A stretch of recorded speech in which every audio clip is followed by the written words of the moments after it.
Saya ni bukan orang senang. Saya ni orang susah. Jadi keperluan bang apa untuk yang alam maya ni kurang. Jadi saya kerja pun biasa-biasa je. Bukan kerja yang bagus-bagus, gaji mahal-mahal macam orang lain tu. Orang kata bukan kayangan lah. Bukan. So jadi saya harap orang atas pandanglah kita yang B40 ni. Saya ni meluahkan perasaan. Sebab betul lah orang cakap yang pagi tadi tu, lain pandang, lain belalang. Betul. Lain ulu, lain parang. Jadi tak sama. Kasut pun tak sama. Saiz kasut pun tak sama. Saiz seluar pun tak sama. So kita semua satu Malaysia ni tak sama. Jadi ada yang berkemampuan, ada yang tak berkemampuan. Macam saya tak berkemampuan. Anak saya memang reject. Yelah, pening ke kita kan. Anak berapa orang, Abang Hamdan? Anak saya 5. Saya sedih. Allah. Anak saya. Dah. Jangan tinggalan. Saya sedih sangat. Allah. Dia nak belajar, saya tak tolong ajar pun. Saya tak pandai. Yelah, faham. Jadi saya susah lah nak lepaskan. Saya tak ada tempat nak bercerita. So yang pengacuk ni saya sangat suka. Saya tak boleh nak paksa dia orang. Betul lah. Dia boleh tanya balik, kita tak tahu. Dia orang malukan kita. Betul lah. Jadi kita tu ada belajar. Tapi bila dia tanya balik, kita tak dapat nak jawab apa yang dia tanya. Yelah, kita faham lah Dia kan. cakap, ayah suruh belajar dia. Ayah pun tak tahu. Saya kerja biasa. Saya pagi-pagi dah tak ada kat rumah. Yelah. Tak lah. Itu antara halangan sekarang cabaran Ah. sekarang. Tu Abang Hamdan sebenarnya Keluar pagi-pagi cari rezeki. Tapi anak dia tak sekolah. Allah Tak tahulah apa nak jadi. Abang Hamdan, saya harapkan siapa yang mendengar ni luahan hati Abang Hamdan ni, sebab saya dapat rasa kejujuran Abang Hamdan ni kan. Saya sedih. Tak apa. Saya sedih sekarang. InsyaAllah Abang Hamdan. Kita doakan yang terbaik Abang Hamdan untuk anak-anak Abang Hamdan tu Abang Hamdan. Tak boleh nak cakap apa lagi. Yelah. Dan kita doakan Abang Wan semoga tabah Abang Wan. Mudah-mudahan anak-anak Abang Wan jadi orang yang berjaya dan berguna satu hari nanti, dan berbakti pada orang tua dia, insya-Allah. Seperti yang telah kita dengar luahan seorang bapa sebentar tadi, ramai sekali pelajar B40 yang menghadapi masalah sosial dan ekonomi. Hal ini telah memberi kesan kepada pelajaran mereka. Mereka adalah pelajar yang berasal dari keluarga yang berpendapatan rendah.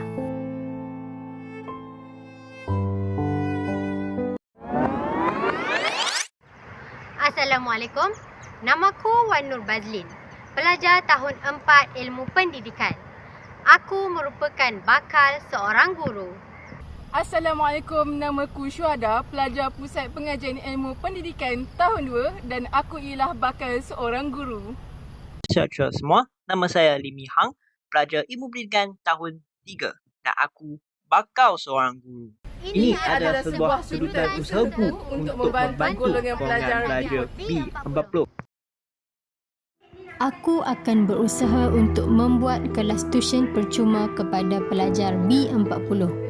Ramai pelajar ingin mengikuti kelas tuition untuk meningkatkan lagi kefahaman mereka dalam mata pelajaran.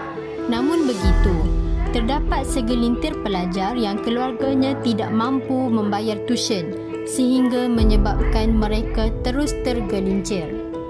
Telah menjadi tanggungjawabku sebagai seorang guru untuk bantu dan pimpin tangan mereka untuk kembali menguasai pelajaran. Dengan adanya tuition percuma ini, diharapkan beban keluarga tersebut dapat diringankan selain meningkatkan penguasaan ilmu bagi memperkasakan status sosial dan ekonomi pelajar tersebut. Bagiku, kepuasan kepada seorang guru bukanlah terletak kepada nilai wang atau gaji yang diperoleh. Akan tetapi, kepuasan dan kenikmatan sebagai seorang yang bergelar guru ialah apabila pelajarnya mampu menguasai, mengamalkan dan menjadi seorang yang berguna.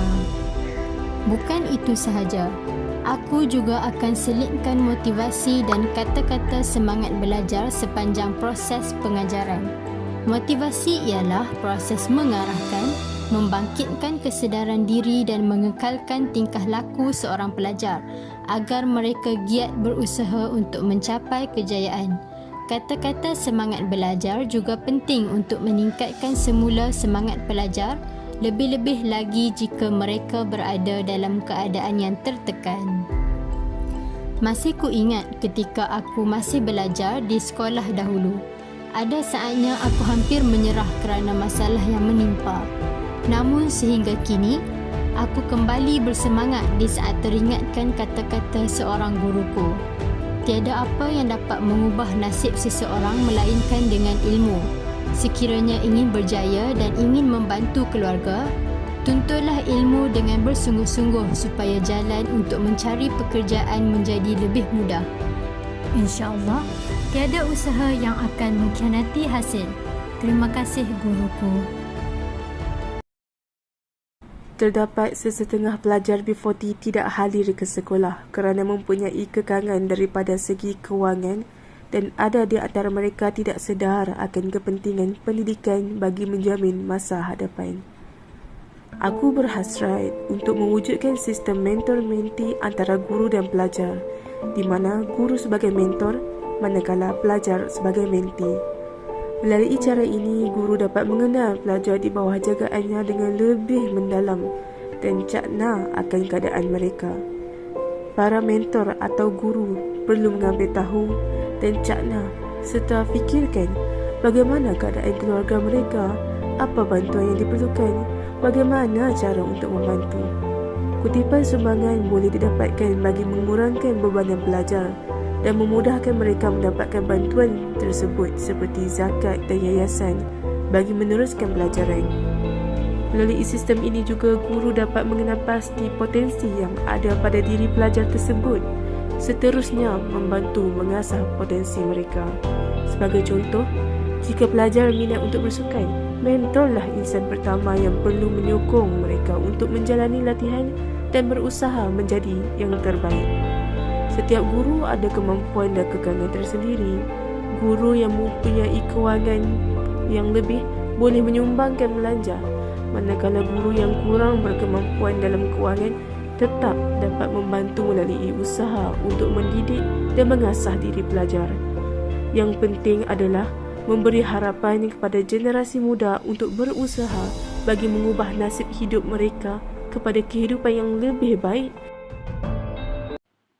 Pada hemat saya akan menemukan satu kelab kesamaan di sekolah bagi memperkasa status ekonomi dan sosial golongan pelajar B40.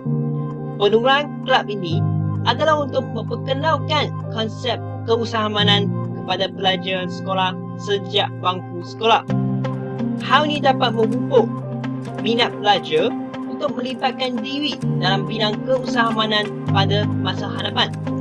Sekiranya mereka membuat keputusan untuk menjadi seorang usahawan pada masa depan, maka mereka dapat menjana pendapatan sendiri dan meningkat status ekonomi dan sosial bagi keluarga masing-masing. Ahli kelab ni akan bertanggungjawab untuk mengurus segala hal yang berkaitan dengan koperasi sekolah. Dengan ini, mereka akan mempelajari cara untuk mengurus sebuah perniagaan seperti pengurusan stok, akaun dan kewangan, kemasan premis, promosi dan pemasaran dan sebagainya. Selain itu, terdapat banyak juga aktiviti yang boleh dirangkan oleh kelab ini. Antara aktiviti ini ialah hari keusahawanan. Pada hari tersebut, pelajar akan menjual makanan atau barang khasan untuk mengutip dana bagi kelab masing-masing. Hal ini dapat memberikan ruang untuk pelajar mempelajari tentang teknik pemasaran dan promosi. Selain itu, kelab usahawan juga boleh menjemput usahawan yang muda untuk memberi ceramah ataupun khusus kepada pelajar yang berminat. Pelajar boleh menyediakan rancangan perniagaan untuk mendapat cadangan penambahbaikan ataupun komen daripada usahawan tersebut. Dengan ini, ia memberi satu peluang untuk pelajar berinteraksi dengan usahawan yang muda dan berpengalaman dalam bidang keusahawanan. Ini dapat menuntut minat pelajar untuk melibatkan diri dalam bidang keusahawanan pada masa hadapan. Sesungguhnya, penubuhan kelab usahawan merupakan satu inisiatif untuk membantu golongan pelajar B40.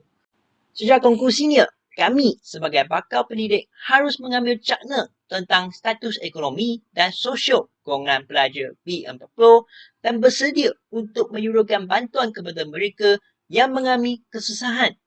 Harap inisiatif yang dicadang oleh kumpulan kami dapat membantu golongan tersebut. Itu sahaja dari kumpulan kami. Sekian, terima kasih.